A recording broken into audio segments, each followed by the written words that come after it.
কথাতেই আছে স্কুলের বন্ধু-বান্ধবীগুলো একটু স্পেশাল হওয়ার সাথে পুরো আজীবন বন্ধুত্বগুলো থেকেই যায়। তো সেই রকমই আমাদের সবার প্রিয় একটা বান্ধবী ফাল্গুনীর ছিল সেদিনকে মেহেন্দি অনুষ্ঠান।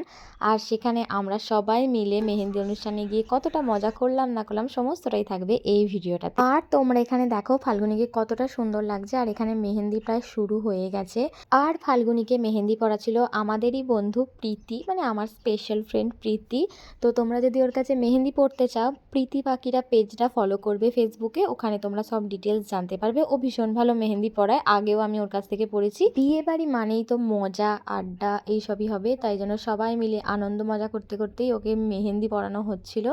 তারপর তো আস্তে আস্তে সবাই চলে আসছিলো, মানে আমি, বোন, তারপর বাচ্চা কাচ্চার দলগুলো তো আগেই চলে গিয়েছিলাম। মেহেন্দি পড়ানো তখন শুরু হয়েছে। আর তারপরে এখন আরও যেসব বন্ধু বান্ধবীগুলো ছিল তারাও সবাই আস্তে আস্তে চলে আসছে, কারণ সবার এখন মানে ব্যস্ত জীবন হয়ে গেছে, সবার অফিস সামলে কাজকর্ম সামলেই সবাইকে আসতে হচ্ছে, যে যখন সময় পাচ্ছে। আর তারপর তো নাচানাচি লেগেই আছে, মানে অনেক সুন্দর সুন্দর ডান্স পারফরমেন্স আমরা করেছি, যেগুলো আমি কিছুই তোমাদেরকে দেখাতে পারবো না, তার কারণ কপিরাইট ইস্যু। তো তাই জন্য এরকম ভয়েস ওভারেই তোমাদেরকে শুনতেও হবে আর দেখতেও হবে কতটা ফাটাফাটি নাচ করেছি। তারপরে ওর জন্য একটা কেকও আনা হয়েছিল, যেটা ও কাটিং করবে। আর এখানে দেখো মেহেন্দি আর্টিস্ট আমাদের পুরো আমাদের মজা আনন্দর চক্করে ওর মেহেন্দিটা কমপ্লিট হচ্ছে না, সেই জন্য ও পুরো ভাবছে কখন শেষ হবে আর কখন বাড়ি যাব। তারপর এখানে মজা আনন্দ নাচ গান সমস্ত কিছু করতে করতে ফাইনালি ওর মেহেন্দিটা একদম কমপ্লিট হয়ে যাচ্ছে।